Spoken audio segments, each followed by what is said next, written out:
Hello, everyone, and welcome back to the RSCast. And it's a bit of a different show this week. League play is over. We are here with the Prospect and Challenger recap and awards.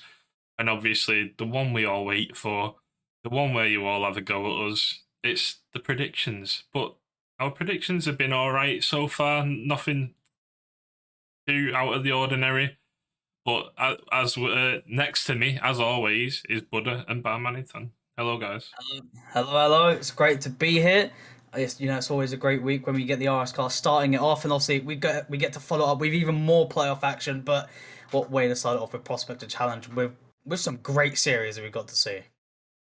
Yeah, I mean, but you seem to have taken an early lead in the playoff scoring, but I'm sure we can have a better go of it, Arch, this week. I haven't done Challenger yet. I've not got there yet. So all to play for with yesterday's playoffs. But we have got one interesting result, Barn, that we wanted to start the cast off with. Let's get a bit of ego out there. What's happened in the Premier today? We do. So there was one match that you might have noticed was delayed in Premier. It was London versus Dustsucker. Dustsucker needed to win to get top, and yeah, I believe if they had won, System of Stellaris were getting top, but ended in a 2-2 draw. And Arch, you made a certain observation after that. Yeah, so tell me what that observation was, Barb. I seem to recall Solis playing a certain team last week. Yeah, there was indeed the fact that Sol played a certain Symbiote's Null team, and they may or may not have dropped a game against a certain roster of Arch, Serve, and Charm. So, yeah, indeed, Arch has denied System of Stellaris from getting first in Premier. Not just me, Charm and Serve as well, the GOATs. I mean, are they here to take some credit, or is it just you, taking it all for yourself? Probably just me. Yeah. I'm a lowly 1600, allow it. But how about we get straight into analysing Saturday's games first of all, and oh my word, what a playoff it was. I mean, I've never seen Prospect like this before. No, I mean, I'm pretty sure the first series was crazy as it was, and even the second series that we got the cast was amazing. Obviously, the play-ins, it lived up to expectations. As we saw on day one, Icicle, they got that clean sweep. Fearless Echo didn't even get to score one. Perfect sweep. Yeah, didn't even get one single goal. But then Majors, they just came along and said, nope, Icicle, it's fine. You can get your perfect sweep, but we're going to sweep you back. But then, I mean, Caro, they stepped it up a notch and took Majors. Heading over to day two, but Barmanitan, we saw some interesting results, and obviously there's definitely one to talk about. Is there one to talk about? Yeah, you know, I'm making you say it. Yeah, well, Underworld. It was a day of game fives, really. Clearly looking at the bracket, Underworld got through against Zeno, and as the underdog seed as such, maybe it was slightly more level in terms of favourites directly before. But Underworld were the one to take it. They went up against Pluton, who were looking very inconsistent after their very high praise in our predictions and in league discussion in general leading up to these play-ins. But they got the job done. They just about managed to get through Underworld, and then they go up against my team, Tartarus. They go 0-2 down, and then you'll never guess what happened from there. I mean, well, it's a Mighty Hades team, so we could probably kind of guess. Maybe you could, yeah. I don't know. the team still to win a game in playoffs going into the master tier, but just get. To be fair, I do think I said if we went 2 up in any game, I'd start throwing, which I don't think I did do, but maybe cursed myself a little bit. It's just I just said it, to keep the real MOH, I guess, vibe strong. What is that? What you could call it for this franchise? We could, yeah. But Barmanitan, speaking of the play-ins, the only caster not to predict the 2 that went through. Maybe. I mean, I went maybe a little bit off course there, but I mean, I still got one right to go out, but I got that right. Icicle against Caro. Myself and Buddha went with Caro beating Icicle. But we can move on to the playoffs, and this is where the real magic happened on Saturday. Buddha, we'll start with you in the upper bracket. Exelon just weren't there after game 1, were they? No, I mean, game number 1 was amazing. It was great to see both teams come out swinging. Normally we see kind of teams warm up to the field, but both of the teams bring their A game to the pitch. But after that game one, Exxon just started to slump in the defense, and as time went on, we saw ball side rotations, double commits, and it just wasn't on point. And Micah Faction, they did a superb job to punish on that mistake, and obviously they advanced their way through to the upper final. And then Alta, this was an amazing series. Obviously, I didn't get to cast this myself, but a 3-1. I mean, onto Cardinals. That's a pretty strong result. As Cardinals, are a well-respected, strong side, so it's a very good result from Alta heading into that upper final. Yeah, and Bam, we move on to the lower quarterfinals, and I must say, like, reiterating what Buddha said, there was even triple commits for Exelon. That was just, it was a game that, like, basically summed up, like, we were gonna, like, flop the season. First game, we go out, we could lose to Caro, and the lower bracket nerves, me and Asterix were in call trying to tell them everywhere they were going wrong, and that was the start of the run there, 3-0. And also Cardinals beating Pluton 3-2. Yeah, I mean it all starts with a series like this in the lower bracket after the heartbreak that so often comes from the upper bracket and that sends you down. But maybe it is some of those inspirational words that got them rolling towards that, or maybe Caro just weren't feeling it on the day after winning their play-in match. But they allowed Exelon to go through, and then they really just ramped it up from there. I think Cardinals, it was maybe two teams going against each other that had shown definitely inconsistencies throughout the season. If I go and quickly check, I don't think Cardinals had a win in either of their last 2 weeks. Yeah, they drew 3 and lost 1. So with that loss in the upper bracket as well, they were 5 matches unbeaten, but still they managed to go down. And I mean, I think at times Pluton were outplaying themselves a little bit to let Cardinals go through, but still Cardinals show up. They got the game 5, and they managed to get a chance in the lower semi, but it didn't quite go their way really. I don't think we can do a recap show without actually recapping the moment it went all hot for Pluton. I think, was it 2-2 in the series, and then that own goal at 2-0 to put them 2-0 down, and then they ended up losing the match about 5-6-0. I can't remember, but they had a really, really embarrassing own goal, Buddha. I can't remember whether you were on the cast or not, but they've self-admittedly said that is where it all caved in. Yeah, I mean, we saw quite a few own goals happen in the playoff period. Obviously, yeah, Pluton, they did, they started to fall downhill. But I mean, JPEG had an amazing performance. He was really using his mechanical ability to his advantage. But it's just not enough against Cardinals. And obviously, going through this lower bracket run, Exxon with the game 5 on the Cardinals, and I mean, Exxon with the 3-0 sweep on the Micah faction as well. I mean, that's a very strong bounce back for Exxon. From the upper bracket, they kind of regained from the mistakes that they made in that upper bracket, and in the lower bracket, they made such a good improvement. And I'll see, well, as you can see in the grand final there, it wasn't close as we predicted. No, we're not just there yet. We've got to go to the upper final yet, but just going back to the Exelon Cardinals game, that series could have gone anywhere. It was so close right up until the end, and we could have seen a whole different bracket if Cardinals just took that one. But we didn't. Exelon did take the sweep against Micah and looked like a completely different team, Bam. But in the upper final, Alta 3-1 on Micah faction. Yeah, I mean, for times on Saturday, it looked like it was all going to go to plan for the top build team, as you were putting out in the announcements. The dubbed unbeatable Alter team, and they did prove it in that upper final. I mean, yes, they lose a game, but they get through it. They get the result that they want and get to the grand final with the series advantage as such. You don't need to bracket reset, but I mean that's their last moment of glory really in this season, because after that there were pretty much nine games of pain, even if one of them they did manage to snatch a win. Yeah, and let's just recap the season for one moment. Exelon finished first in Ignis. I did say they didn't have main roster for three of those weeks as well. It was a good achievement that we got there, but Alta finished first in the other conference without really having much competition, maybe you could say. I mean, I think Mages targeted them for a while and then really dropped off. So, yeah, they went into this final billed as the unstoppable team. They only had a loss in the final few weeks because of a forfeit from breaking a rule. And, yeah, it was seemingly impossible, Buddha, but Hop still predicted an Exelon 4-0, and we almost got it. I don't know how that's happened. I mean, it's huge credit to Exelon. To make that bracket reset and bounce back with a sweep is insane. But Ultra, they just went to this grand final. I don't know what's happened to them. I don't know if their heads were down with, maybe they were cold hands, or after losing a couple of games, they just dropped it all. But either way, for Ultra, this is definitely not what they expected. Definitely didn't perform how they wanted to, but. I mean, to Exelon, they just played amazingly well. And, we didn't just see Endrick start to pop up for Exelon. Later in the series, trying to remember who the player's name is. You wanna remind me here, Arkion? Someone started popping off Exelon.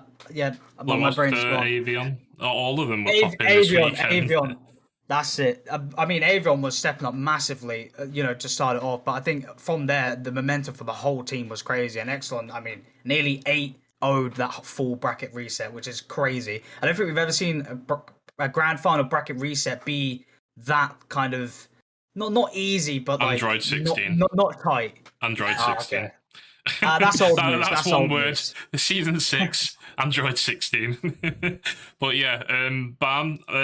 Our team talk to our team, me and Asterix, was you've had a good season. You finished second. You're rarely going to win this game. However, if you do, you need to go out there, bracket reset, and that's when you mess with their mental. How do you, as 3 players, cope with your management telling you that you can't win and then go and do the impossible? I don't know. You break the laws of physics, break the laws of Rocket League, somehow do something to not end up in that eventuality and defy literally every single odd that has ever existed. I'm looking at the stats from the ball chasing group at the moment, and it's not even as if Exelon were dominating everything. I mean, Ultra they were quicker with supersonic. They had more supersonic speed. They had more time they actually had less time in the offensive third. So that's one thing that didn't go their way. They did have more time in the offensive half, though. They had more stolen big pads. They had more stolen small pads. So I mean, not only were things going against them before the series, there were a lot of going against them in the series. And Ultra took 25 shots. In the end, it kind of comes down to the shooting percentage. Exelon had 41 and Ultra had 33. Man, 41 in a grand final. 41% shooting. That is unreal. And I mean, they really deserve it. They've done so much to get to this trophy. And yeah, they can do it, actually. They can do it. You have to believe in your teams. I know, yeah, maybe we were playing it down a bit due to the pain that we've had with Exelon in the previous 3 playoffs, but I mean, it just goes to show how unpredictable Rocket League is compared to football as well. You can have 20% possession and win a game. D-Shake even said that Exelon felt faster than them. They were closing everything down, but as you said, the ball chasing stats go against that and show that Ultra were there as a team, they just could not finish shots. But indeed, we do move on to your champions. Buddha, would you like to call them out for it?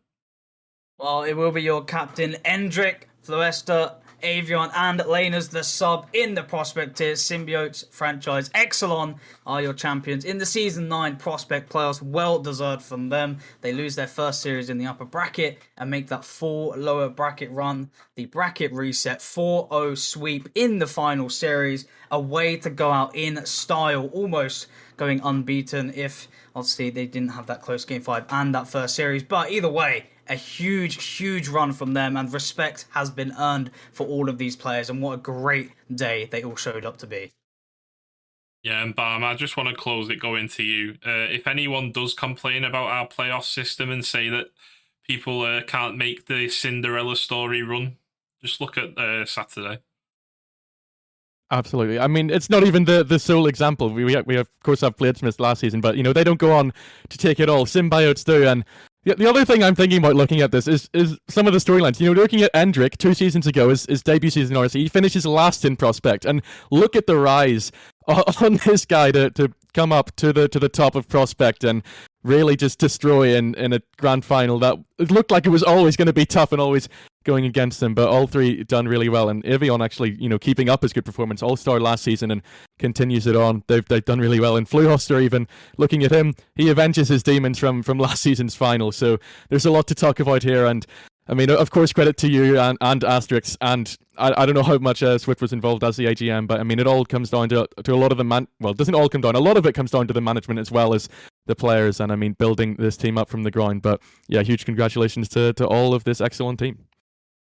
Yeah, credit where credit's due with Asterix. There's a reason why I've made him my co-owner of Sim now. We're applying for other leagues, and he's done a brilliant job. 75% of this team was brought in by him at the start of the season through combines and FA.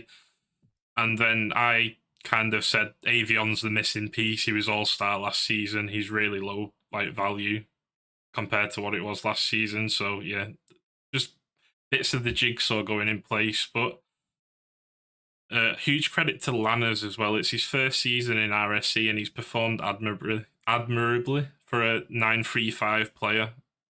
So maybe we'll see him ego in like Gem next season. Who knows? But we move on to the hopefully it doesn't end up the same way. Ladders in the chat says no. But we move on to the Challenger play-ins. And this is the results stream. Yeah. Okay. Yep. I was looking at predictions and expecting a big arch Buddha or Barm in the middle. But yeah, we'll start with you, Buddha. Masai versus Nezuko Gang. A convincing win for them where Nezuko Gang used a sub. Yeah, I was going to say, if I was correct, I'm pretty sure Nezuko Gang did use their prospect sub, which did play pretty well, to be fair. Didn't have a bad series himself, but, Masai, with a full challenger roster, looking to make it all the way through, they performed well when it was needed. And, they had a really good bracket. Obviously, got that 3-0 sweep onto Parthenay. I personally didn't get to see this series. I don't know if, Barman, did you get to cast this one, or was this one no info? I didn't cast any of these plans, no. So I didn't get to see this one, unfortunately, because I was casting something else. But Masai got that 3-0 sweep onto Parthenay, and then the final series for Masai to make it to the playoffs. They get the Game 5 victory on to Fearless Delta. Masai, they were looking strong after they dropped game number 1, and then they brought it back, took another game. Obviously, Fearless Delta took it back again, but Masai closed out all the way in game number 5. It was well-deserved. Masai played absolutely astonishing in their play-in run. Yeah, and we move on to the Friday night, and Barmanitan, what can you tell us about Zyron Arcas? This was a blow-for-blow series with, I think, both teams using a sub. Yeah, we knew about Zyron beforehand. Killer Goose had come into league discussion saying that they were going to be men down. It wasn't going to be a full roster playing. But Arcas, they maybe had some of that problems themselves, and in the end they go into it, they lose it, and I think they probably will be. Obviously they'll be disappointed with it, but from others looking in, I think it's even a shock because Arcas went 4 matches unbeaten in week 8 and 9. They won 3 of those, and Zeron had lost 3 of the last 5, so the form was heading Arcas' way, but they couldn't capitalize on it, maybe because of roster issues. Maybe Zeron were just feeling it with whatever roster was playing, so yeah, they went down there. Zyron then going up against the massive Crusaders, the team with the biggest win streak out of all of the Challenger teams heading into this one, and yeah, Zyron really felt that in this series where they were defeated 3-1, as you can see, and yeah, it's just, on some levels, kind of surprising that Crusaders didn't keep that up against Shrine, but in the same way, we see how good Shrine can be as a team in some of these results, and I think it's really impressive that they were able to take down a team that was such a hot commodity that so many people were talking about going into this, and yeah, in the end, I'm going to try and take a quick look at the thing. They only lost game 3. That was the game they lost. So Shrine were almost on their way to the 3-0 sweep, and Crusaders obviously try and keep it at least respectable, but they couldn't get themselves back into the series, and yeah, they lost game 4 3-0 in the end to crash out. Yep, indeed. Me and Buddha did put a massive run on Crusaders getting through, which probably has affected our playoff bracket when we come to it later on. I haven't had the chance to see how many points we've actually got from this yet. But we do move on to the playoffs, and we could say it was as you were on the predicted winners. I think most of us had Cerebrus. They did it really well, but that's the benefits of a rotating roster who have been played similar games all season, isn't it, Buddha? For sure, if someone just has a one-off game or just someone's not feeling too good, you can just switch it up and still have a strong roster. Only dropping 1 game the whole bracket, but starting up in that upper round 1, 2 sweeps in your first and second seeded teams matching up against each other, just showing that the Ignis first seed had no challenge for the Glacier side, and obviously for the opposite as well, Pyromancers have no challenge against Overall. To be fair, the games were close. between Pyromancers and overall, they weren't. It wasn't an absolute whitewash of a show, but overall just couldn't find even a single game. And obviously they dropped over into that lower bracket. The same with Glacier, but obviously I won't go too in depth about Glacier just yet. But they did make a pretty good run. Yeah, indeed. And we move on to the lower quarterfinal again, Bam. And Glacier were probably the team that we didn't expect to make it as far as this. They had a few inconsistent results in the last few weeks, just managing to get back up to third, I think it was. And Overrule, who were kind of billed to be one of the favourites as well, along with Cerebrus, going out against Shrine. Yeah, and but talking about the Pyromancers Overrules game being quite close overall despite the scoreline, the Cerebrus Glacier game was not close at all. Glacier didn't get a shot until I think the second half of Game 3, and then they only really were in it in the last 30 seconds, where I think they scored their first goal of their own accord. So they went into this lower bracket knowing that Masai had just won 3 playing games in a row. Well, maybe not just, it was a few days ago, but still, that momentum will carry forward. And somehow Glacier, they battled back. I think they were 1-2 down at some point, and I think, was it Masai had some? I think Porp had some sort of connection issue, which I mean is unfortunate, but yeah, I think you've got to play with it. I think they disconnected to go down 2-1, and then they got it back to 2-2, and then they went out in Game 5 with a full disconnect. So yeah, not the best way to go out, because I think Masai could have made it a little bit further. It's a universe we will never see, but yeah, and then I casted that Shrine Overrule game. It was very, very topsy-turvy. Neither team was dominating and very easily could have gone to a Game 5. Shrine won it with 6 seconds left, and I think it was Ike that scored it. But I mean, yeah, it was so close, and Overrule can feel very aggrieved to have gone out there, because there were times when they were looking really, really solid in defense, but Shrine unpicked them enough that they were able to advance. Yeah, advance to the Glacier Shrine game, and obviously Satan's General did a brilliant job of coming in. He hadn't even played with this team, possibly as a sub. I know he subbed in for quite a few teams in the final few weeks, but just how much of an impact did he have on that Glacier side, seeing as they lost one of their best players to a ban, Buddha?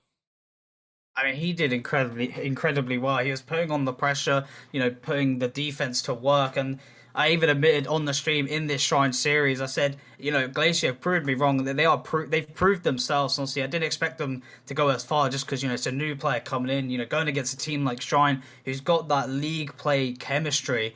But Glacier did an amazing job to take that Game 5 onto Shrine. And, I mean, you could argue it was a bit of luck in Game 5. It was a bit of server lag to concede the final goal. But either way, it was such a close series. We had Shrine taking out that first game in a 4-1, and then Glacier taking it 2-1 in Game 2, then 4-1 in Game 3. They looked stronger and stronger as time went on. So Satan's General being new to the roster, the more they played, the better they got as a team. But obviously Shrine took a game, and then Glacier got the Game 5. But it is credit to Satan's General and the team of how they got together with such little time in the playoffs.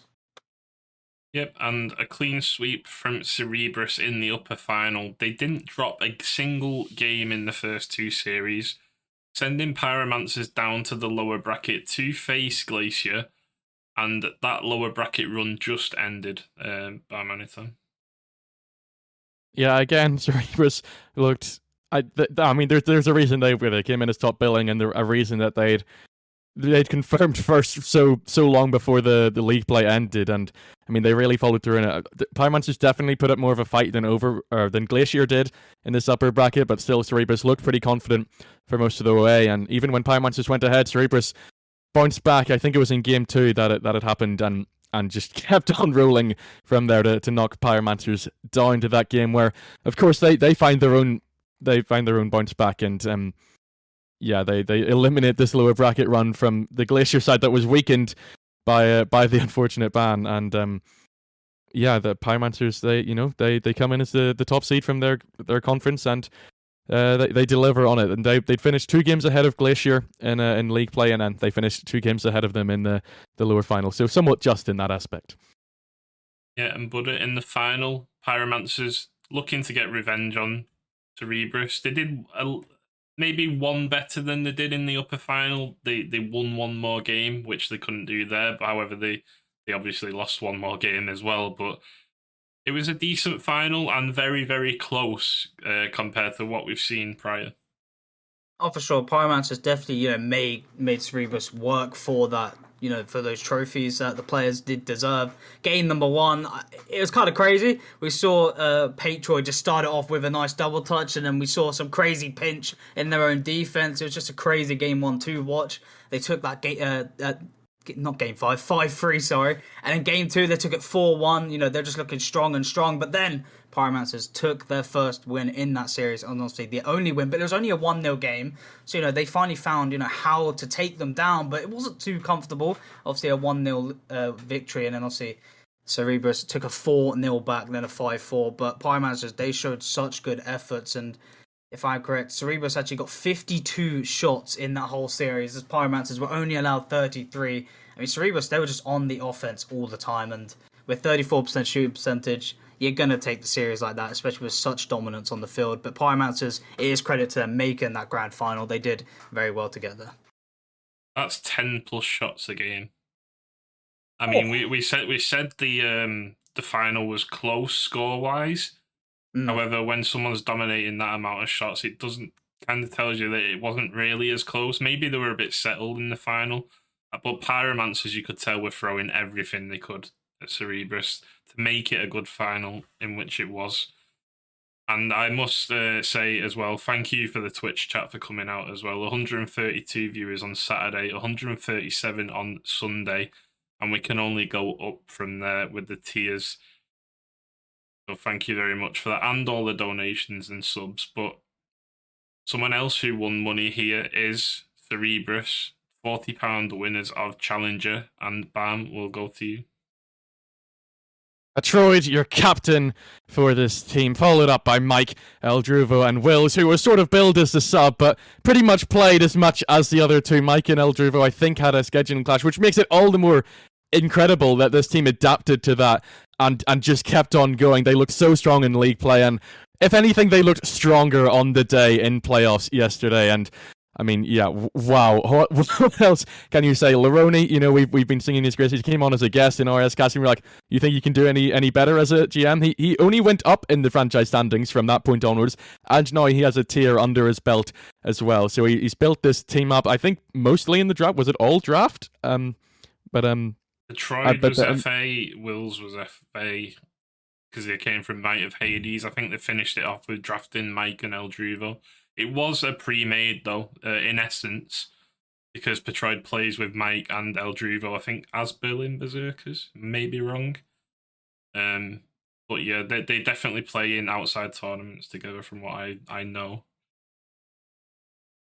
Yeah, so I mean, that obviously helps the team, but considering the level of competition in RSC, it's definitely no guarantee that just with that extra chemistry, it's going to lead to any more success. For Cerebrus, it definitely did, and yeah, I mean, in the end, in some aspects, yes, it's a close final. In other aspects, they weren't always out of their comfort zone, and they looked very, very confident that they were going to be able to see it over the line.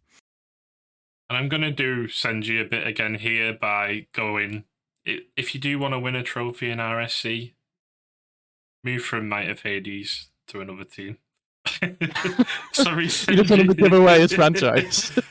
Senji was in the Twitch chat yesterday saying it himself. He said he should have kept this team. He doesn't know why you let it go. And yeah, Cerebrus going over to Laroni and winning the whole tier.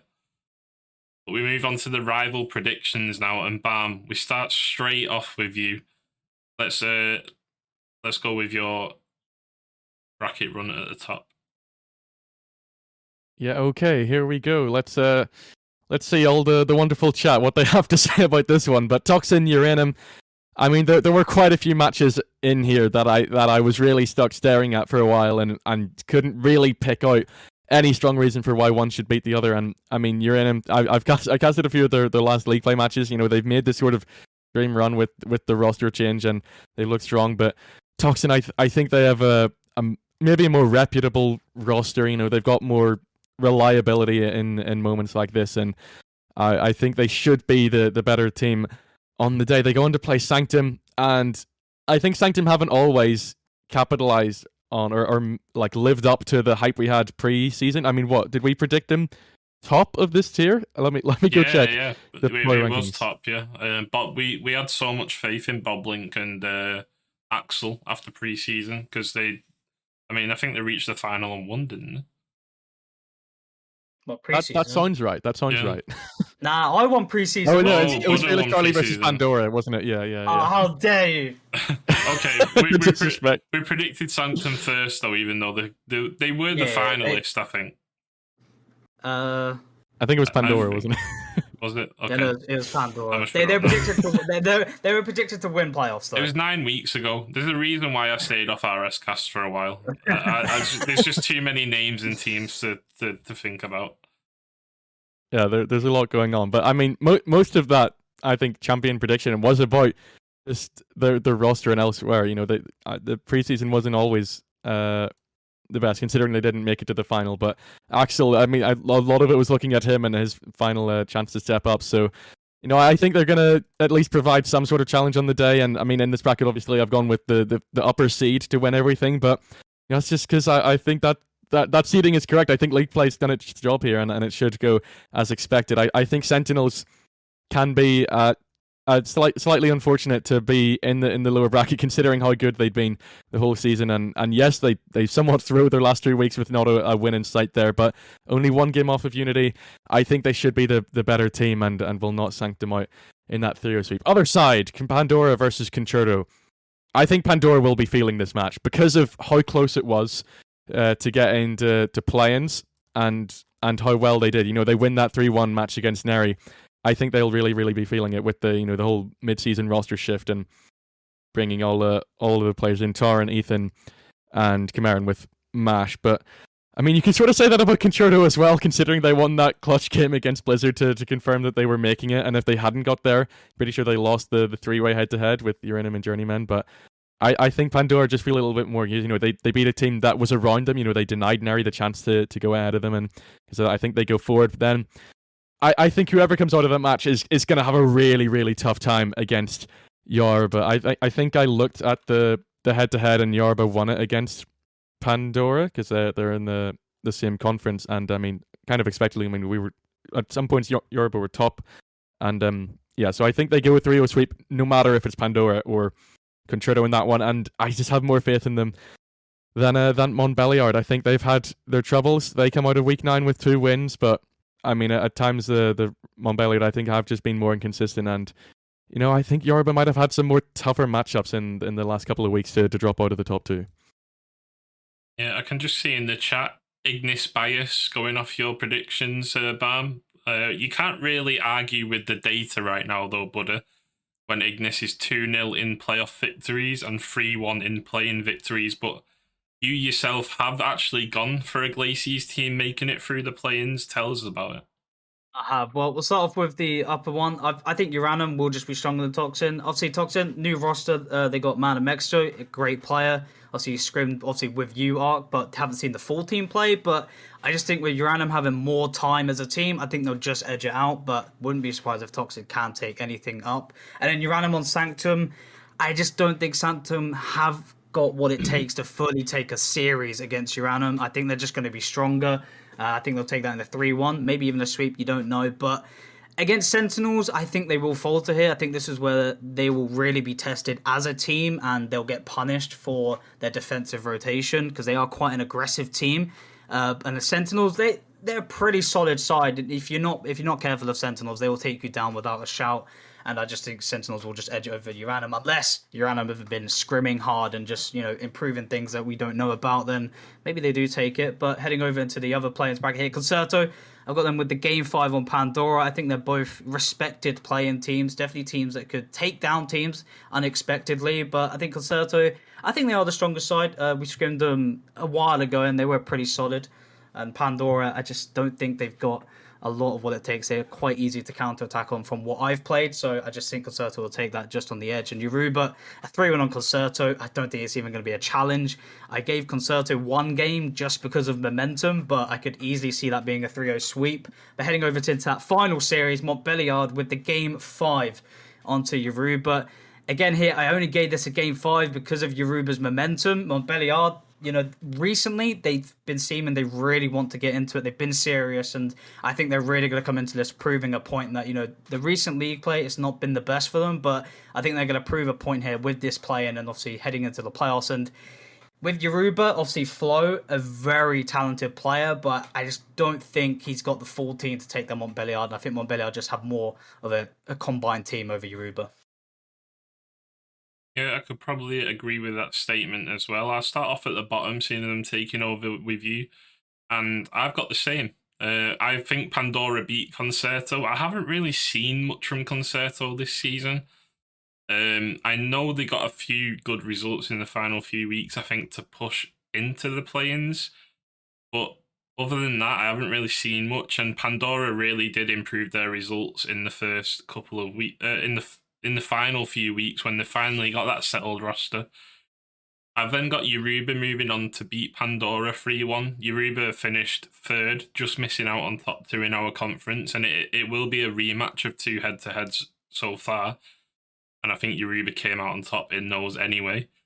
And then I've got Montbéliard beating Yoruba. Yoruba, I agree with you, but it can't just fall on Flo to win this game. They really need a full team performance to win this, and I just think that Harv and Kareem will edge out the chemistry. In the play-ins, I'm seeing bias in the chat. Obviously, I've got 2 teams in Rival and Elite. I'm biased for this conference because of Anchlo, but in the next one, I'm going to be unbiased. So, but yeah, I've got Toxin beating Uranium 3-1. I think if you shut down Luke, you win the game. Simple as. You move on to Sanctum. It's going to be a very, very tough game 5. It all comes down onto how Anchlo, Victor, Asterix, and Man of Mexico perform together, because they have only had 1 scrim together so far. So, I'm just basing this on my knowledge of Anchlo as a player and obviously playing against Leon in IEL. And then, again, Game 5 against Sentinels. Sentinels have been an amazing team this season. However, they did start to falter a couple of times in the last 2 weeks. And, yeah, I just see Toxin getting a Game 5 against this. So, I have Toxin and Montbéliard moving on. Interesting. But we move over to you, Barm, and your playoff bracket.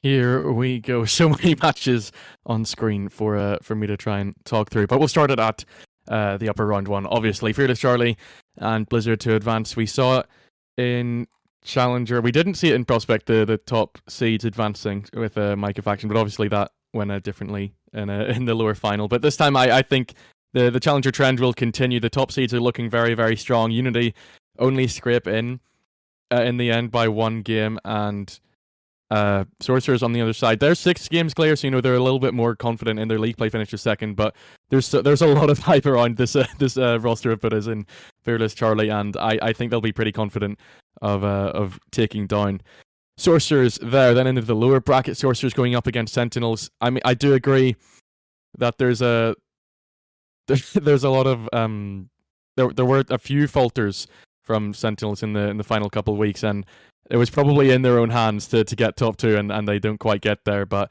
I believe in them. I think it's definitely an upset to push them all the way to the grand final. It's probably already an upset to put them ahead of Sorcerers, but I think they're going to have it on the day. I think they're really going to click as a 3, and I think for a lot of these players, I mean, Fritz obviously has been waiting quite a while for it, but Beefcake's been here for a while now, and he's had good moments, but he's been really waiting for the chance to go and really, I don't know, do some damage in RSC. Other side, Unity to beat Yoruba. I'm pretty sure I did look at the head-to-head for this one, and Unity did take it. I hope I'm getting that the right way around, but yeah, Unity finish ahead of Yoruba by 5 games in the end, and they looked pretty hype in it. They're unbeaten in quite a few matches at the moment, so they take that pretty devastating loss to Blizzard, I think it might be, but they'll bounce back against Yoruba, get themselves into the lower semi, where they will then get swept out by the Sentinels. I'm going full Sentinels here at the moment, and I mean they're going to get revenge on their Ignis opponents for knocking them out of top 2. So Sentinels then go into the lower final, where they're met by a Fearless Charlie that's just lost in 5 to Blizzard. being accused of Ignis bias. I'm a Glaciers player, so I'm not sure how that works. But this time I'm saying Glaciers should be the favourites in this upper final, and as you can see in the grand final. I think Blizzard should have it. They knock Fearless Charlie down. Fearless Charlie get knocked out by Sentinels. Sentinels regain their position at the top of Ignis, but they can't gain their position at the top of Rizal because they get beaten by Blizzard in 6. And I'm pretty confident that Blizzard are going to get to the grand final through the upper final, and I don't know if anyone can even bracket reset them. I'm not going to lie. I'm going to throw that out there. I can't disagree. To be honest, Blizzard are a very strong side, but I have to have faith in my team. I don't want to hear bias. I've always been strict when predicting my teams, and when I know that I have a chance to win it, I'm going to go with it. I got to believe in my team, all right? I don't want to hear it, chat, all right? Well, first round, Fearless Charlie, 3-1 onto Sorcerers. I've actually gone the same as Barman here, actually, and then Blizzard getting the 3-0 sweep onto Unity. I love Unity's side, but I just don't think Unity are strong enough to take down Blizzard. Blizzard are a force to be reckoned with, and I don't see it happening. And they'll drop down into that lower round 1. Sorcerer's taking a game 5 onto Sentinels. The only reason I edge Sorcerers here is just because of Sentinels' recent performance, especially that Neri result. It kind of just threw me off a little bit, and I think it will depend on who they play the roster here. I mean, if they get back on form with Frizz, I can see Sentinels making that lower bracket run quite freely, but I'm going to give this one to Sorcerers. I think they've got what it takes. They've got some talented players on the side, and I'll see Unity losing a game 5 here to Montbéliard. I do feel bad for taking Unity out in both round 1s, but they've just got 2 tough opponents. They'll definitely give Montbéliard a run for their money, but I think they'll edge that one out in a game 5.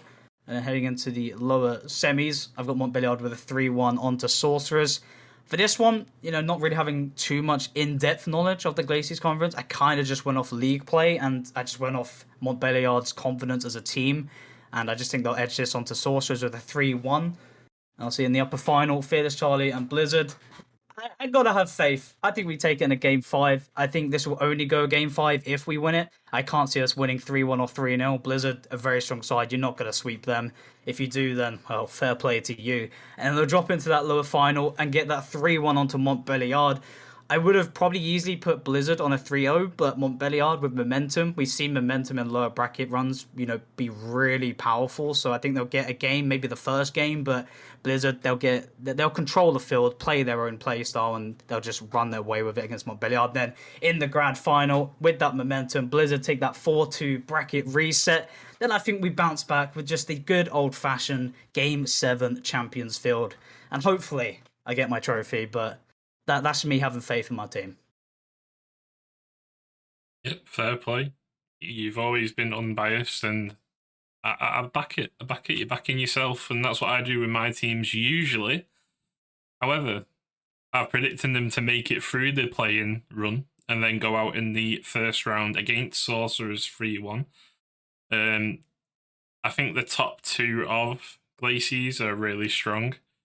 However, the top 4 of Ignis was really strong in our conference as well. So the other lower bracket game that I've got is Unity beating Montbéliard 3-2. I agree with people in chat. I have heard rumours of mentality dipping a bit when they're losing. So I think that will be the edge for Unity. But in the upper bracket, I've got yourself knocking Sorcerers down, Buddha 3-2, and Blizzard beating Unity 3-1. Now, I've said from the start of the season, it's a Blizzard versus Fearless Charlie final, and I'm still going with that. I think in the upper final, it's going to be Blizzard taking it 3-2 and knocking you down to the lower bracket. Prior to that game, I think it's going to be Sorcerers 3, Unity 2. I just think Mitch on Sorcerers should not be in Rival. I've seen him play in 1700 lobbies, and his peak wasn't that at the start of the season. So I just think Sorcerers are going to be too strong for the unit of Unity. But then I've got you beating Sorcerers 3-2. I'm making it back into the final against Blizzard. However, I don't think you are strong enough to take it. Man for man, Blizzard are better, in my opinion. You've got Axlos, who was 1630 or something at the start of the season. You've got Cubby and Hoggy, who, in my opinion, are undervalued. And I just think they play more of a team, whereas with World, you've got more of an individual player with you and remind me of your third form playing a backup role to him. So I think it very much depends on World peaking in playoffs to take down Blizzard.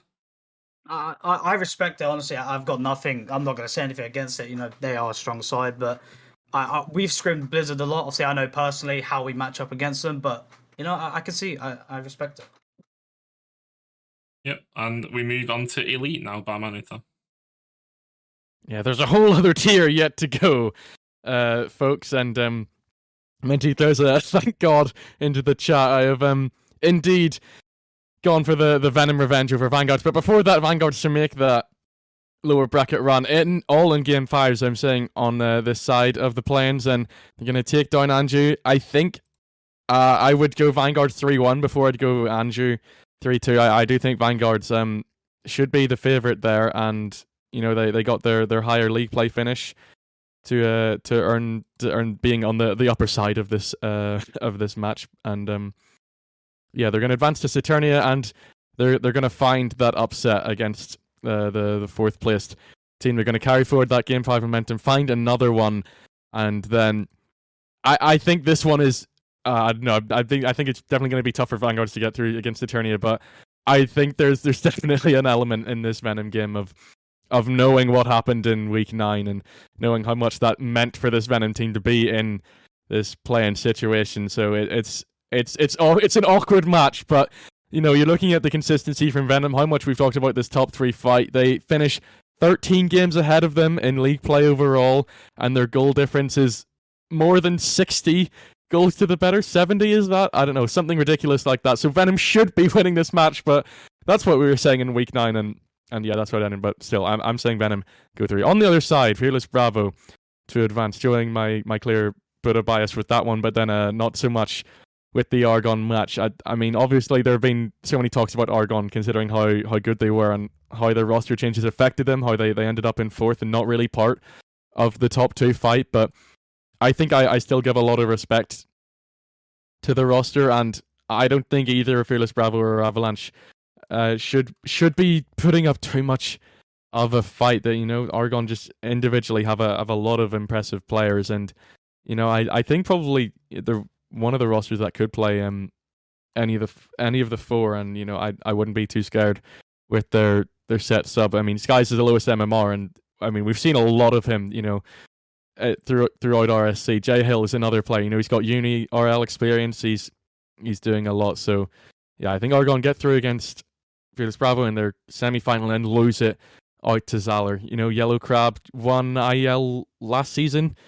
So he's a player with a lot of experience at this level of Rocket League. Tandoori Teddy, the sub, if they need him, he won Rival last season. Benno and Blizzy, I probably know less about, but I mean, they've got the results. They got their 3rd place finish, and yeah, again, it's not one that I really see going the other way, no matter who goes through. I think the lower side is more decided for me than the upper bracket is. Yeah, and I'm just thinking, as head admin, we should break the tiers up and put Elite last on in the playoffs so that I stop getting PTSD about having to speak about Vanguard versus Venom every week. Just look at it, Arch. Week 9, so much pain. Venom versus Vanguards. They can secure the place in playoffs this week. Next week, Venom lose to Vanguards. This week, Venom play Vanguards in play-ins. Honestly, it's PTSD, brutal. mate. PTSD. But, Buddha, your playing bracket, you have Vanguard's beating Venom. There we go. Let's get into it. That's what everyone was waiting for. I don't think Elite. I'm done. I don't think Elite's gonna like me. But I've got Vanguard's going with 3-1 on Andrew. I think they got it, and I think they're just going to take the whole playing bracket just off momentum. They're Game 5 on Saturnia. It will be a tough matchup. Saturnia will definitely give them at least a run for their money, but Vanguard's, they're going to edge it out. And on to Venom. You know what? Why not?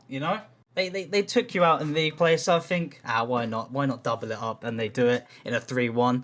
Spartax probably won't be happy with me about that one. You did what I wasn't brave enough to do. I'm doing it. I don't care. I want to shake things up. If I'm gonna lose the predictions, I might as well do it in style. But heading over to the other play-ins, I put Game 5 against Avalanche as well. Now with the Argon one, I think this is just my head kind of just favouring my own team a little bit, but just because we 4 sweeped them in the last week, I just had to have faith in my team. But Argon are a very strong team. I have nothing against that. They probably have every potential to take it on us, even in a 3-0 sweep. So I wouldn't be surprised if it did happen. But I'm hoping the Fearless Bravo boys turn up on the day. And apparently The final Argon game's wrong, yeah. It should yeah, be apparently Fearless Bravo. Argon are gonna get a nice little DQ going through. Maybe we'll sub in a master player for that series and just get DQ'd. But I think Zala will be way too strong for Fearless Bravo. I actually only gave us one game just based off momentum. Other than that, Zala are a very strong side, but I think it will be kind of close. You know, Zala finishing third in standings with a -2 goal difference, and Fearless Bravo making play-ins with a -4. So we're both the teams who somehow like to make play-ins with negative goal diff. So I think it'll be close, but Zalor, they'll be a lot stronger, and I think they'll take it pretty comfortably. Yeah, and we move on to my play-ins. Butter, Davey, if you could just send us a replacement image, that's fine. Don't worry about it. So we go on to mine, and I'm just gonna say Vanguard sweep Hanju. The way they played against us, they were ridiculously good. And I am scared to play them again. I do think they'll beat Saturnia as well, 3-1. And then I'm going to go for our redemption. As Barm said, we finished plus 60 goal difference above them, plus 13 games above them. We threw a series which isn't like us, and yeah, we have a chance to make up for it. So I'm putting us through, and I've got to have confidence in ourselves. If you don't, then why are you even playing? Avalanche, Fearless Bravo. This could go either way, to be honest. And I'm pretty sure I changed this playing bracket a couple of times when I sent it to Davey. I initially went Avalanche, but then I realised that the 3 players I don't think really get on together. So I just think Bravo are going to take that. Argon then will beat Fearless Bravo 3-2. I initially had Bravo taking this as well because of the league play result. I think they beat Argon 4-0 in the final week, Buddha.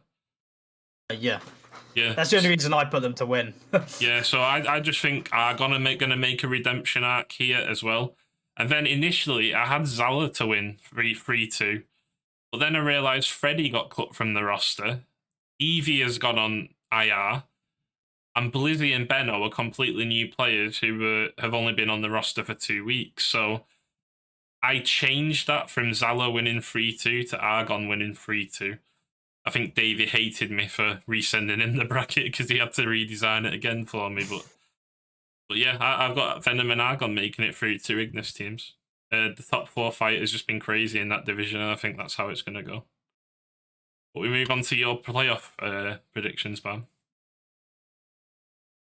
Here we go. More Ignis delight for some, and in the upper bracket, I've definitely gone that way. Eros and Luna IO to advance Rhapsody to fail to win a game. I definitely do think Bladesmiths are looking like they're going to be the main competitor to any of these Ignis teams, and I really do think they can take Luna IO down there. I've swung it to the Luna side, but that one's a really close one. I think Eros should be pretty comfortably seeing that series out, and they'd be very, very disappointed in themselves if they were to drop down so early. Then down we go, Rhapsody to take on Venom, and Rhapsody should find their bounce back. Bonesy and Shires, just proving more pain to Arch's teams after Bonesy made pain on his team when he was on the team. You're predicting Bonesy to sweep Venom. That's what it looks like they've done. Bonesy doesn't win playoff games. I've been there, done that with him. Yeah, I'm saying it happens this time. Maybe they don't get him on the pitch, and that's the secret for Rhapsody. But I mean, they're still got a lot of individual talent. I mean, Sezon and Mercurius being the main 2 players for them, they've done really well. And there were times in RSCast where we were so impressed with them with some of the results they were getting in order to get up to second. So I mean, I think it's definitely going to be tough for them no matter who they play. But I think they should have a chance. I mean, Mercurius on 66 goals, Sezon on 65 goals. Looking at this, so the offensive output from these 2 combined is definitely something to watch out for. Then Bladesmiths versus Zalor. I think some of the points you touched on for Zalor are pretty important. I think they do get through the play-ins, but I'd be very surprised if they make it any further than that. They're gonna get swept out by Bladesmiths. If they're facing Luna IO, I wouldn't see their chances being any better. And then Bladesmiths versus Rhapsody, the all Glacies affair. Is it worth looking up this head-to-head? It probably is. I'd be surprised if Bladesmiths didn't take it. And I think Bladesmiths have a good head-to-head against most teams in Glacies. They finished with 50 Oh, wins. Rhapsody beat them in week 9. Okay. So that is something.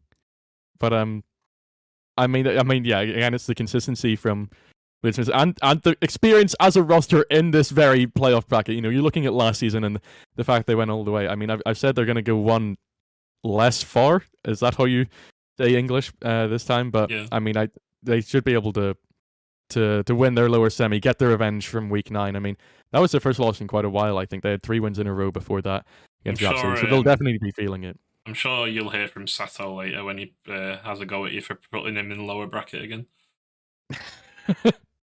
When they make their lower bracket run again and get to the final. We'll see.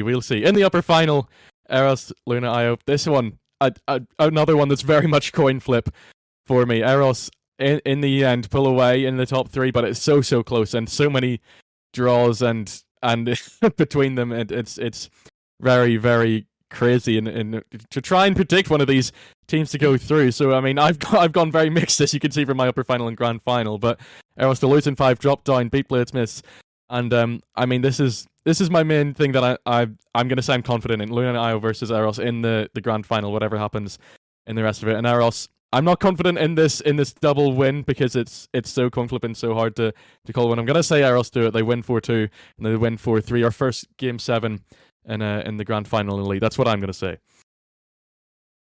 Yeah, we move over to you, Buddha. Your playoff predictions. And it seems like we're on the agreement side of Luna IO and Eros at the moment. Yeah, in that upper round 1, I've got Eros taking a 3-1 onto Rhapsody, and then Luna 3-1 onto Bladesmiths. I'm sorry, Bladesmiths, but I'm just believing in Luna. I think they go all the way with this one. And in that lower round, Rhapsody taking a game 5 onto Vanguards. I think Vanguards will give him a run, but I believe in Rhapsody. I think they'll just edge this one out. And then Bladesmiths onto Zalor. Obviously, Bladesmiths just a bit too strong for Zalor. Obviously, the new roster with Zalor, it's probably not the strongest to go into playoffs, but it definitely will, make some good hard work, but it just won't be enough to go against Bladesmiths. The roster's been together for so long. But I did put them to lose to Rhapsody, actually. I don't know why I've done this, but I've put Rhapsody to beat Bladesmiths. I'm sorry, but why not? I thought if I've somehow chalked my elite play-ins, I might as well chalk the playoffs a little bit and spice things up. So I've put Rhapsody to take that 3-1, and then in the upper final, Luna IO with the game 5. And, as we've mentioned, it's a coin flip. Eros can take it, Luna can take it any day. The Ignis teams are just crazy. And in the lower final, Eros taking a game 5 onto Rhapsody. Rhapsody on that momentum. Obviously, Eros obviously not playing as much as Rhapsody will be. So I think they'll take that in a game 5. But we could actually probably see a much comfortable result from Eros. But in the grand final, I think this just comes down to how the whole Eros roster's mentality is. As we saw on stream and league play, I believe it was Venom. They went 2-0 up in the series. They looked really confident. Obviously, Exxon made a roster change on the field. Not Exxon, Venom, sorry. Made a roster change on the field, so it definitely improved their team performance. But we just saw it go downhill from Eros. And I think if they have that yet again in the grand final, they just won't be able to take it on Luna IO. And I think Luna are just going to come out full guns blazing and peak in this playoffs. And I think they're going to go all out with it. Yeah, and I'm making it a 3-from-3 with Luna IO and Eros. I have Eros storming through the top. I was going to put it as a sweep, but I thought, I'm going to give some respect to Thornsey and Shires, and especially Cezanne and Mercurius as well. I think they will take a game, but I just see Eros storming through that. Then I've got Luna IO beating Bladesmiths. I've been going on it so much this season about Ignis being better than Glacies, and I have to stick with that mindset here. I just think Luna IO are too good for Bladesmiths. I also said at the start of the season Bladesmiths would struggle with the caps going up. They've proved me wrong. They finished first, but I think in an understrength conference. Then we move to the lower bracket. We have the Venom side beating Rhapsody 3-1. Again, I can't predict Bonesy to beat us. And then we've got Bladesmiths beating Argon 3-1. I do really rate Argon, however, I think Bladesmiths will just have enough for them, especially with the fact that Argon drew 10 series this season, and albeit only lost 3, but when you, with RSC being a 4-game series, when you move to best of 5, it's how often in those 10 series could they have got that game 5 win? And against Bladesmiths, I don't think they will. In the next round, I've got us losing to Bladesmiths 3-2. Me personally, I've got a decent record playing against Wolfie. However, I don't know if, like, we're a rotating roster at the minute, so if the line plays, I don't know what's going to happen in that game because we are starting with them. But yeah, I just see Bladesmiths being too strong for us on the day. Maybe we'll change things up and change the scoreline there. I don't know, but yeah. Next round, we've got upper finals, Eros beating Luna IO 3-2. This is a coin flip. I don't care what anyone says. The final 3 games in this playoffs tier is a coin flip. They're all as good as each other, and I just, with Eros finishing first in our tier and playing against them myself, I just think they're really fast, they're demo heavy, and they will just beat out Luna. I then have Luna going on to the lower final and beating Bladesmiths 3-2. I'm sure Bladesmiths will want me to do the Cinderella story for them again, but sorry, Duck, this is where it ends, and that's when you move up to Master and get out of our hair. With the final, though, I predict a bracket reset from Luna, just edging it out 4-2. But I think the mentality will dip after going down a couple of games in that bracket reset. And I just think Eros are too fast, too strong, and too demo heavy to throw away 2 series. So a very interesting elite bracket, we might add. The same teams in the final, Blooder and Barn. I think 2 of us having a bracket reset.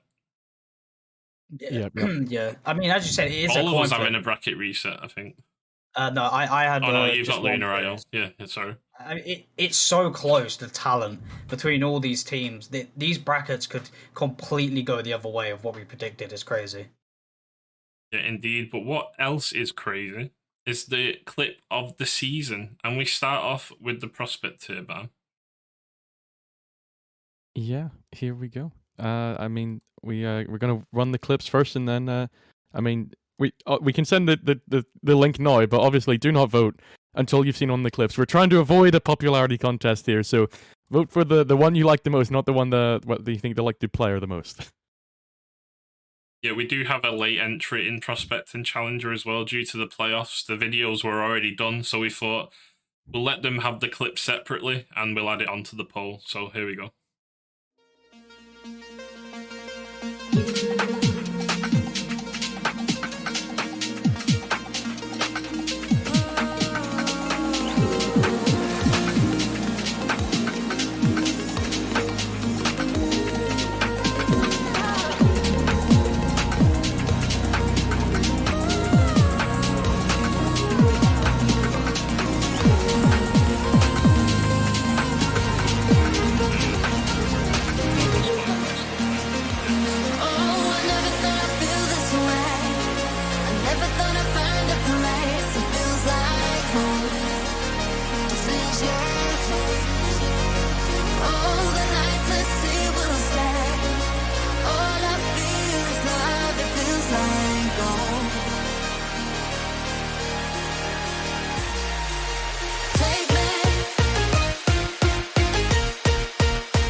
On the way out, but dehydration. Good defensive play from him. Now it's the turn of Jabin on the right hand side. Just let it run away from him and drawn straight onto that one off the backboard. Decoy, he has, he's read it! He's done it! I thought he'd completely missed, but he had other ideas. Off the backboard, off the ceiling, still had his flip. There we have it, ladies and gentlemen. What do you make of those clips? I mean, I was impressed by all of them, and then seeing that stream one at the end, what? In the playoffs as well. I mean, they're all crazy. It's not going to be easy. I mean, I even commented Endrick montage. Endrick just popping off as always, but all of these players really have got some really good potential, and I want to say it should be close, but obviously we'll see how it goes. I don't want to, sway any votes.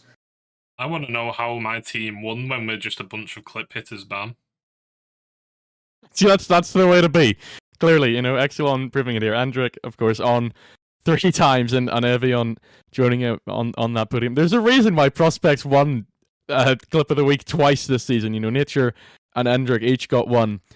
And that was in week 4 and 5. I think that was it for them, if I'm looking at it right. Yeah, but I mean that's really, really crazy, and you can just see the huge talent pool all across Prospects. So many teams featuring here. Caro, Exelon, Limousine Cardinals. I mean, not that many really. I mean, Caro getting 2 and Exelon getting 4 really changed that. And Alter, John shot in the playoffs, of course, no worse than any others. Really, really impressive control off of the ceiling. But so many. I mean, I'm gonna pick I think it was the Endrick flip reset against Caro that was goal number 6. If I've remembered it correctly, that's what I'm going for. But I mean, you're talking about coin flips in elite playoffs. You're talking about coin flips between some of these goals. Should we watch again? I've got people in the chat wanting to see it again. Yeah, Let's go for it.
On the way out, but dehydration.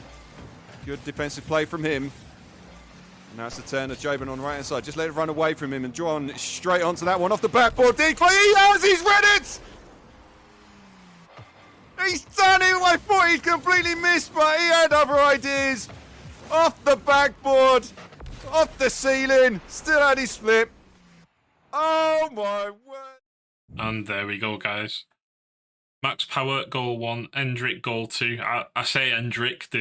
I could say Endrick Exelon versus Caro, but there's 2 Endrick versus Caros. So you've just got to get used to the Endrick video here. Tavish, goal 3. Nature, goal 4. Avion, goal 5. Endrick versus Caro, again, goal 6. The first of 2 flip resets. Goal 7 versus Istok. Goal 8, Max Power versus Pluton, and goal 9, which was hit on Saturday versus Cardinals in the playoffs, John W. But I think we should go on to the Challenger clip of the season so that it gives people just as much time to vote for the Prospect one as well while we do the awards, because we will announce this at the end of the stream. So let's get straight into the clip of the season, Challenger.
how quickly he recovered from his touch coming down. Now there's a double commit, which may get them in trouble. King Kze trying to bring it into the middle. Petroid, a bit of an awkward clear. It's almost served as a pass, but oh my gosh, is that in? The pinch! What? And there we go. Challenger goal of the season. Goal 1 to 9. We had a late submission yesterday. So Eldrivo versus Zion. Hecate versus Glacier. Borsville versus Scorn. Looking for the redemption arc. We actually missed this video, I think, in Clip of the Week 9. And a very, very strong contender. Goal 4, Ice Davey. Reminding us that it's not all about individual mechanics. It's all about team plays as well. Toe versus RSCast, goal 5. Goal 6, Mac versus Scorn. Goal 7, Mac versus Scorn as well. Nope, they're not the same clip. He's just that good. Goal 8, Toe versus Zion. And goal 9, Petroid versus Pyromancers. Do you all want to see it again? Let's see it in the chat. We've got to. We got to. Yes. There we go. I've got the go ahead. Let's dive straight into it again.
Quickly he recovered from his touch coming down. Now there's a double commit, which may get them in trouble. King Kze trying to bring it into the middle.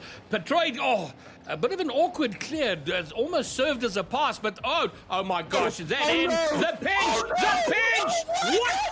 What? And there we go. Buddha, what's your favourite from this one? I did have to just edge it to goal number 3, but you do have to give respect on spotlight for Ice Davies, I believe it was. Crusaders versus Overall, the 0-second winner. You know, Crusaders versus Overall, that was a league play matchup that's huge for the league standings. I mean, I gotta give a shout out for him, if just in case he doesn't win it. You know, that was such a good way to win a game versus Overall. But I did go for goal 3. Yeah, I agree. Those two, there's something special about them. I do think that, I mean, even if there's somewhat of a meme culture around Techie and clips and votes, but he does really well to get that ceiling read into the back of the net, even with no bounce. And I mean, that pinch in the playoffs, unreal from Cerebrus.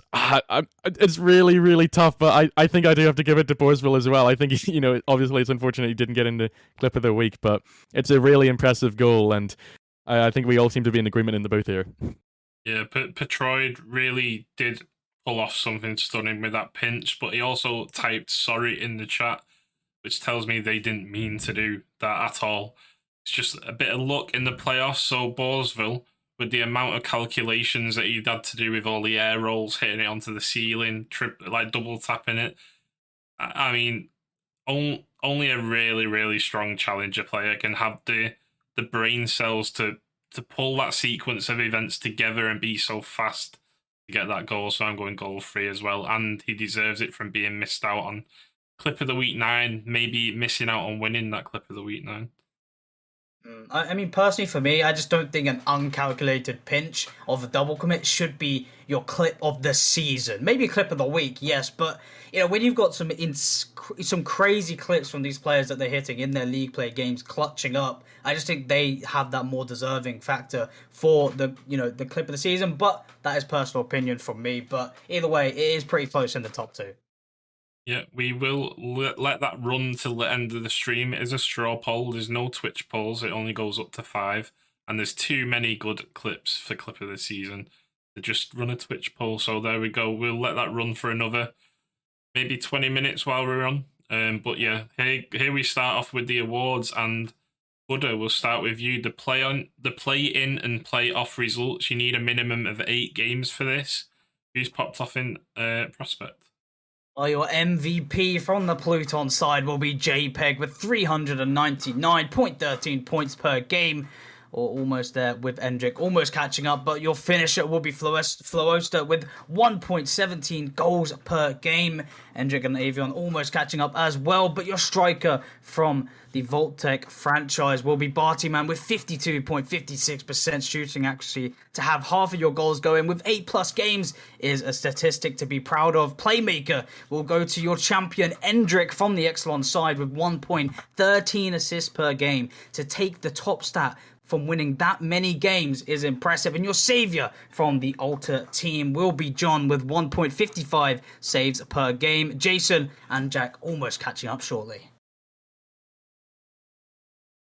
And Challenger Barman. We talked earlier in the recap about how close Masai was to making it further in the playoffs, but for internet issues, just look at how this team performed. This is absolutely ridiculous mostly the two of them, but still as a whole team they did so well. And we start off with your MVP and also finisher. It's Mac2322 to give him his full name, and people have been talking about him for a while, but finally he's got some stats to really show off what he's capable of. 446 points per game, 1.53 points per game, and even gets 40.56% shooting accuracy to finish third on there. But ahead of him was Tilted Waffle, and then his teammate Toby, the creator. He got striker with 44% shooting accuracy, and playmaker with 0.88 assists per game. The pair of them doing absolute bits for Masai to go as far as they did in the bracket. And finally, your savior to round it up, the only non-Masai player to get top in any of these awards is Ice Davey. Not only did he have a crazy clip in the clip of the season, he also got 2 saves per game in the play-ins and playoffs. Really well done to primarily those 3 players. Yep, and next up we have our seasonal top 3s and all-stars. So, Buddha, we'll start with you on Prospect again. Your top players here in the MVP section from the Pluton roster. Yet again, JPEG, 417.93 points per game all season long. And your finisher, Kakeda, with 1.30 goals per game. And your striker will be Murakonda with 51.06% shooting accuracy. And your playmaker, yet again, will be JPEG with 0.77 assists per game, almost reaching 1. But your savior in the league play will be Ecstaticon with 1.75 saves per game. The averages may seem lower, but this was from all of league play, and to have that average is impressive. And to play 20 plus games as well. Exactly. However, Buddha, the next one for Prospect is the All-Stars, and hopefully we've got some of them in the chat. Obviously, we have 6 starters and 4 backup in case these players can't play. This will see your CMV risen by +5 next season.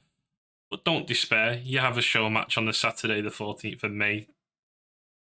Oh, your all-stars, as we see JPEG, Dehydration, and Endrick for the one side of this team. And on the opposite side, we see Kakeda, John, and Tanny. All of these top 6 talented players from all of league play and the playoffs for some of those players. But your subs, just in case any of them cannot make it, will be Buckets, Max Power, Blizzy, and Nature. All very deserving to make it if they can. But, I mean, just looking at these names, they are all such individual talent. I mean, even these subs, it's a reason they're subs. If they do sub in, they're a player that could potentially be the best player on the field if they put up to par. But what a matchup this is going to be. There's only one team with 2 players on in Cardinals. There's so much diversity in this tier, and I mean each team sort of maybe has that one more impressive player, but I think that's really really impressive that there's so many different players featuring. I think the standard in Prospect has been so high this season. It's become a completely different tier, and Prospect, arguably, like I don't know, I don't really want to say it, but for me, better than Challenger yesterday, just purely for the raw emotion and the fact that the Prospects was peaking so much. We saw breezes coming out. Breezes. You'd expect with Prospect not having a lot of experience, you'd think they'd fumble under all the pressure, but if anything, it was the opposite, and they all just peaked. Nature in the chat, this is All Stars, so this is the top 6 players in the season, well, top 10 players. The top 6 play a show match next week, and you are on the substitutes list, so obviously you get +5 on your CMV next season. However, you're in the top 10 players, basically, of Prospect, so congratulations. But we move on to Challenger Ban, and first up is the seasonal top 3 stats. Again, you must have played 20+ games. Well, here you go. You can see them all laid out before you, but to talk through it, your MVP for the Challenger season league play is Nor with 423 points per game. Just a shame that couldn't get on the pitch for the plans. And your finisher will be NJ with 1.32 goals per game for RSCast. Again, it's less fortune in the playoffs for some of these players as RSCast did get knocked out, but really impressive over league play, and NJ really storming to that one, a full 0.14 goals ahead of his closest competitor. Your striker will be Sensa with 48.89% shooting accuracy, so consistent from the Ox Gaming player. Next up, it's your playmaker, it's Draxes for your Arctic Frenzy team with 1.1 assists per game. That is a crazy output of creating opportunities for your team. Finally, your savior will be your former champion. It's Twisted with 1.94 saves per game. A wonderful performance by all 5 players. Indeed, but next up is the All-Stars. And again, show match an hour after the Prospect tier. Again, such a close tier between the top 10. You can see our new league rating system on the stats database. And here we are.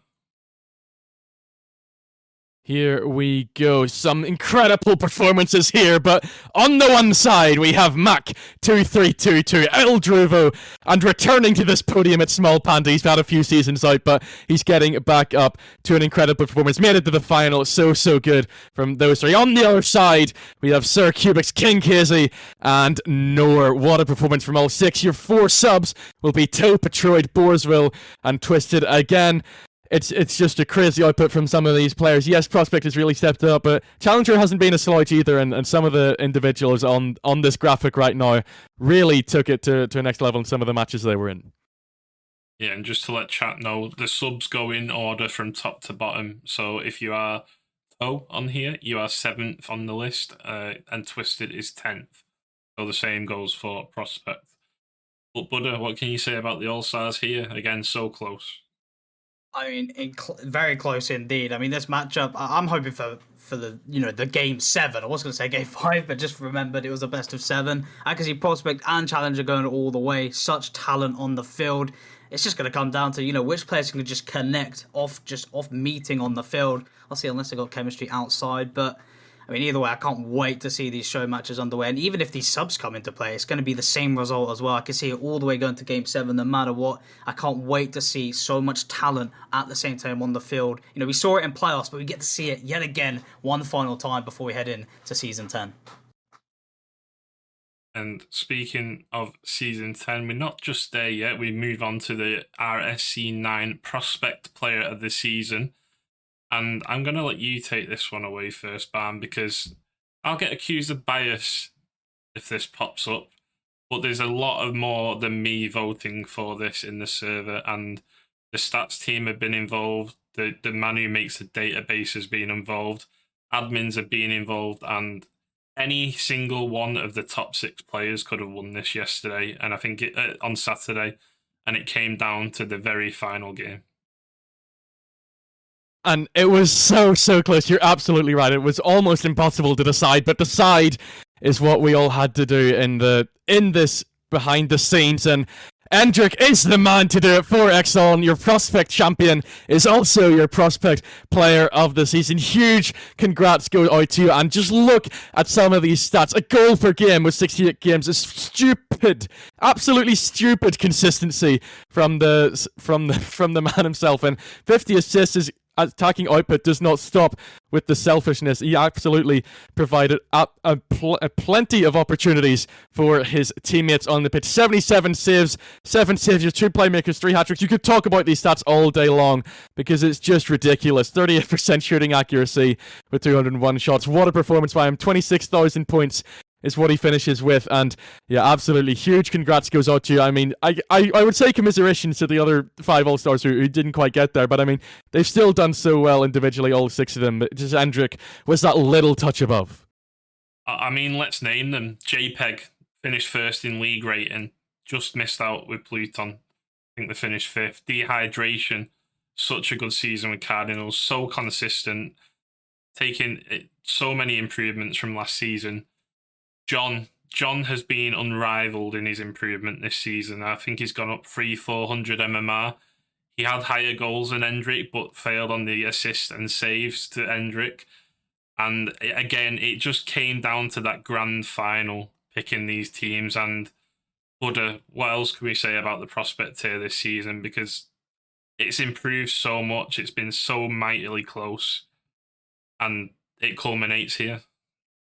It's actually crazy, you know, being here for a few seasons. When first seeing a prospect, you'd get crazy just seeing maybe just a simple aerial goal that's been controlled pretty well. But now the expectation of prospect is it's incredible. And going into next season, normally you get casters saying, "Oh, this is prospect, this is amazing for that." But going into next season, it's kind of just going to be expected at this point. There's so much talent in the prospect tier now, and obviously expecting some of these to head up into challenger, but if some of them are staying in prospect, they're going to be such a talent to look out for and a force to be reckoned with, and whoever they get in their team, they've got to be extremely pleasured to get onto their team with such an experienced prospect, just veteran. And I mean, the talent here is just amazing, and it just improves season by season. It's just great to see. Yeah, and we head up to those improvements and we head into the challenger tier. And Buddha, I'm going to give this one to you now before we head over to Barm. And it is the challenger player of the season.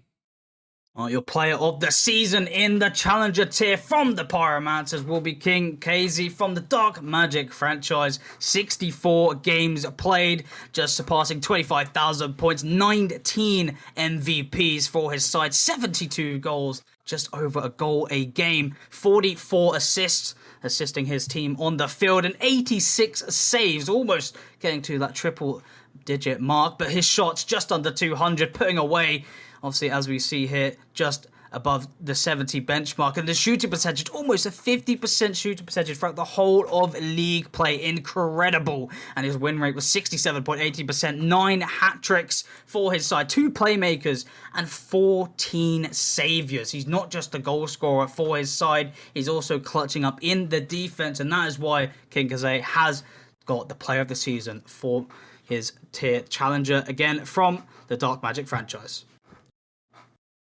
Yeah, and Bam, what else can you add to this? I mean, they go one step further than last season as well. You know, they fell in that lower final in season 8. Now they got to the grand final, and obviously they still get their trophy, and it was still that partnership of King Casey and Small Panda. But I mean, they've done so well to improve just a little bit more. You know, push themselves further, and it really shows in some of their performances. I mean, I casted that series against Cerebrus, and some of the fights that Pyromancers were putting up against such a dominant team were really impressive. They never gave up. They were always continuing to push on, and you can see it in the stat. 86 saves in 64 games. That's more saves than Endrick in less games played. So his offensive output was maybe what was even more impressive in the fact that they were always willing to dig in. But it's really impressive from the German, and I mean, long may this continue for the Pyromancers or maybe elsewhere in the RSC. Yeah, and King Kaze, 19 MVPs, getting a third of the team's MVPs from a third of your games. It's just an insane output. 72 goals in 64 games as well. A huge shout out must go to the other players though that were in the running for this. We did look at Cerberus, but they were more of an all-round team roster. There was no one really dominating the stats there. And you look at Mac, he was first for league rating, just fell short with Masai due to that disconnect. Again, I think if any single one of the top 6 teams won, then the player may have changed. But I mean, you've got to give awards to the people that deserve it, and I think they finished first in the conference. Yes. Yeah. There wasn't really anyone close by the final game to take in that spot, and also getting to the final as well, just falling short to Cerebrus twice. Got to shout out Sir Cubics as well. A brilliant season with Shrine. A great season for Nor with Fearless Delta. A great season for Small Panda and El Druvo. But like I said, King Kaze's stats are stand out. And I think that's it for the awards. Should we shout out the sponsors and stuff before we move on to the final bit of the awards for goal of the season? I think that would be well due to them. I mean, all of this can only happen because of some of these sponsors. So, looking at this, we have this, of course, the referral fee from Luna Statics. If you know anyone that wants to sell their caravan, just look at this Luna Statics offer. Old or new, they aim to get you the very best price for your caravan. You get 100 quid if you get someone else to sell their caravan on your referral, and if you do know anyone that wants to do so, of course, look at these Steeblood contact details: Discord, telephone, email, or website. Reach them on any of those points to get that £100 referral fee. Huge credit to Luna Statics for providing this opportunity to the RSC, and absolutely go check them out. Yeah, and there will be more coming next season. You need to tune into the Premier playoffs to hear what we've got coming in store for you in RSC10, but take us through our socials. As we can see on the screen, make sure to check these socials out to keep up with some more content, as you don't have to always rely on the streams. Twitter and Twitch, RSC_EU. So obviously you're here now, so make sure you follow if you haven't. And also on the YouTube, RSCEU, and on the Instagram and the TikTok, RSC_EU. And again, and make sure you do keep up with the socials. Again, there's always some fun content there, especially on the TikTok as well. We get to see the donor clips. We get to see some fun stuff on there. So make sure you keep up to date with the RSC, especially as we do approach that off-season mark. And there's even plenty of playoff content to come. So make sure you get the notifications on for all of them as well. And just to think, these playoffs have only just begun, and we've seen so much from Prospect and Challenger. I can't wait for the Rival and Elite this week. Indeed. We will see people playing for these amounts of money. We've already seen £60 given away. Next up, it's Rival. The play-ins, you can see them on Tuesday and Wednesday. Tomorrow and Wednesday, as a matter of fact. It's that close. We only get a one-day break, and I don't even think we can call this a break, Barm, with the amount of stuff we've had to do for tonight. Elite, you'll see that on Thursday and Friday.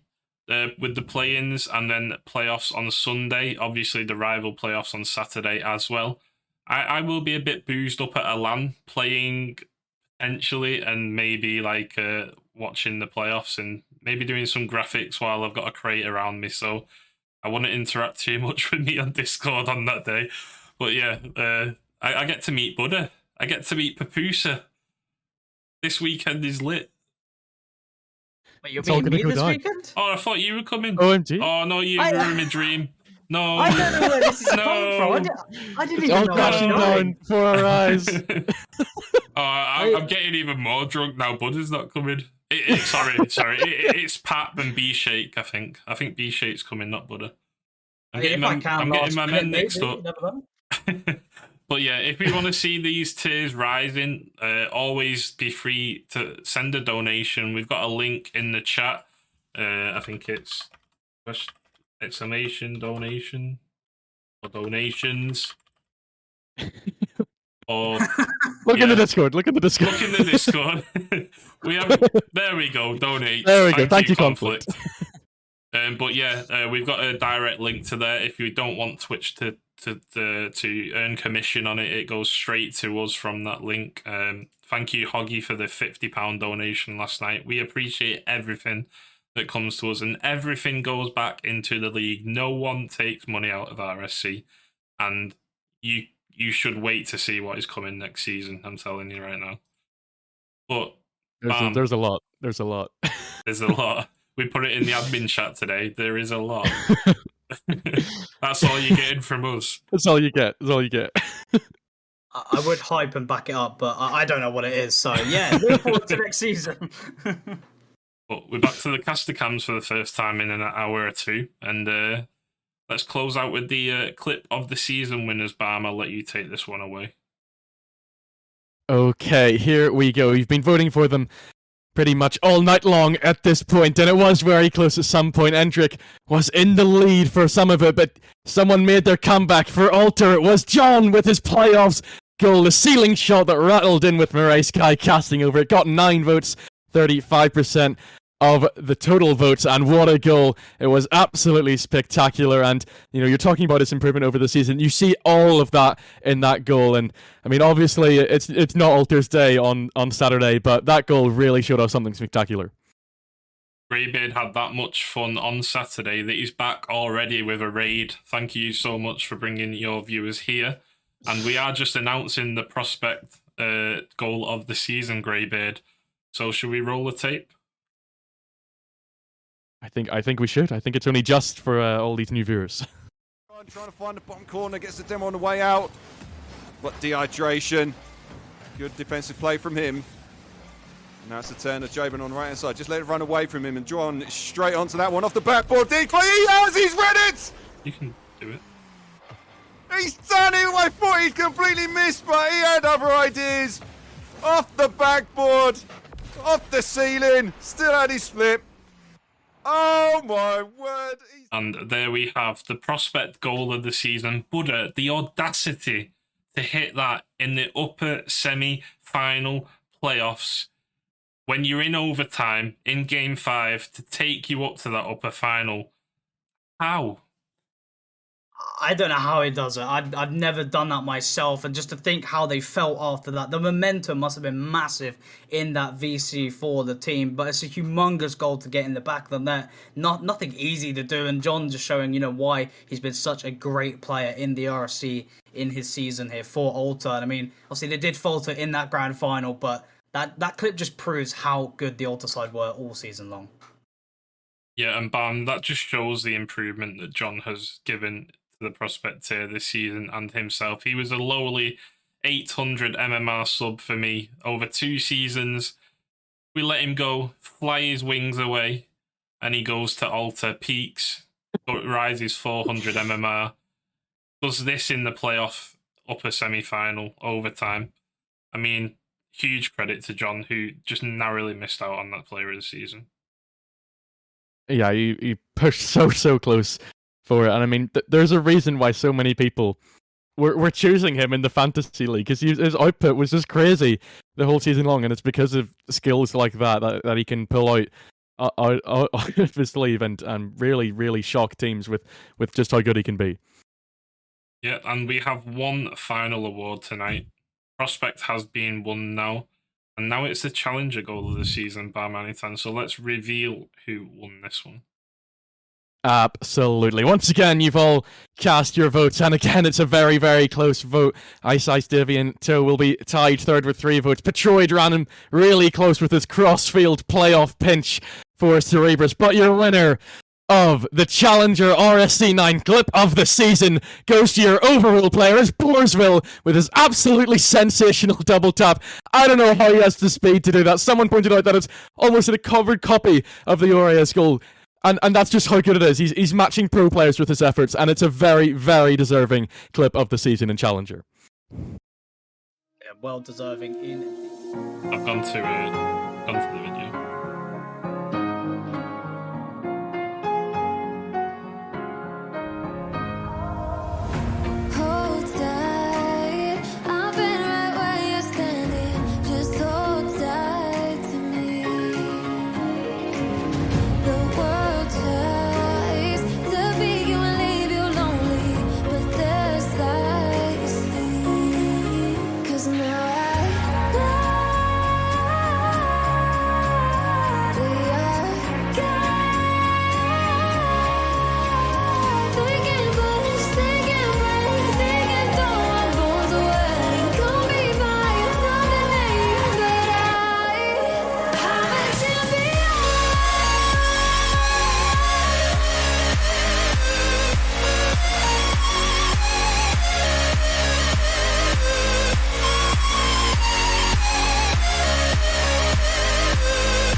And there we have it, ladies and gentlemen. I wish I could have downloaded all 8 clips and had Borsville's on to hand, but we've been a bit busy today with all these awards. So we just roll the montage again. Let us know what you think of the montage in the chat as well. You'll see 3 or 4 more of these in the coming weeks. Thank you for Mintit for doing them as well. We will have the rival and elite vote next week, and then after that, the master and clip of the season. Premiers don't submit enough to us, but we hope that changes in the future. Buddha, Borsville, Challenger. I mean, wow. I mean, I'll be completely honest. I've never heard of this player in my life. I don't know if it's I don't know if it's a name change. The ego. I don't mean it in an ego way, but he's made a very good statement to me. You know, the first time I've seen his name, and he scores that. So that'll be in my brain for next season. I do apologize for the player, but it's just my bad. You know, I'm just too lazy. You know, I'm not awake in the meantime, so I'll use that as my excuse. But what an incredible goal it was. Barmanitan, we're seeing Jorius's name put in the chat a couple of times here. Wasn't it that good? I mean, you can see the speed. Like, the pace he comes off of that ball after getting the finishing touch is ridiculous. He just flies past it, but he somehow still has the accuracy to hit it. And this is his debut season as well in RSC9. So, I mean, clearly that hasn't affected him throughout the season. You know, getting second place in Ignis and grabbing goals like that, a huge reason why Overall have found such success. Maybe not in playoffs, but definitely in league play. So, I mean, I think, I mean, obviously he's a ways off in terms of overall play from Joris, but that was a moment that he can definitely be proud of and maybe just about make that comparison. I mean, I'm willing to bet my mortgage on that he's half the age of me, because I don't have the reactions to do what he did. I sit there after an air roll and think, what button do I have to press now? How is he doing that in Challenger? I'm 400 MMR higher than this guy. It's crazy. I apologise for us missing that in Clip of the Week 9, but you've got your just desserts here. Getting Clip of the Season Challenger. And that is it for tonight.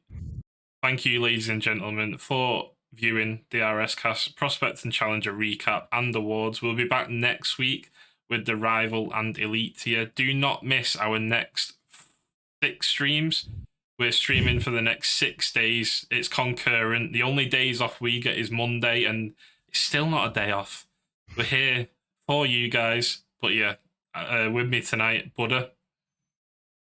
Yeah, I mean, that's going to wrap up for tonight, but what a night it's been. Also, we got to see the amazing awards from the talented players themselves from the Prospect and Challenger tier. And also, as you said earlier, there's even more to come, so make sure you don't miss on that juiciness. But we're already in the next week of play-ins and playoffs, and tomorrow, I just woke up like 3 hours ago, and I'm about to wake up tomorrow, and boom, it's already happened. Play-ins have started. It's crazy. It all comes so quick than you expect it to. Yeah, definitely. It's like the off season. We have a 4 to 5 week break, and then it all just springs back up on you again. And here we are, ready to go with RSC10. But I mean, it is quick until that tier list. Waiting for the tier list takes forever. It feels like a month, even more. It takes forever. Yeah, but Barm, I'll let you close it out from here. Okay. I mean, the one big thing left to say is just congrats to everyone that has won any of these awards tonight in Prospect and Challenger, and thank you to all of the 20 teams that played, any of the FAs that were subbing in or found success, because it doesn't happen without the community, and just that's been built up around RSC, and obviously, just like the other, I cannot wait for what is about to happen tomorrow and all the days beyond. But indeed, that has been all of the awards and predictions from tonight. Thank you all for joining me, and of course Arch for hosting and streaming everything, making all of these graphics happen in front of your eyes. But until tomorrow for some play-ins, or until next week if you want some more RSCast action, that will do us for tonight, and see you next time.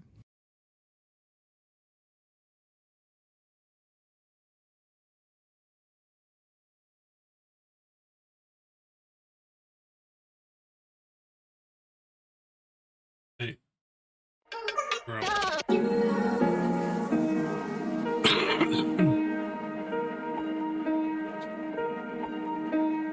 Yeah, that's why I didn't want to bloody delay tonight, like till the end of the season, because like doing it all together is just painful.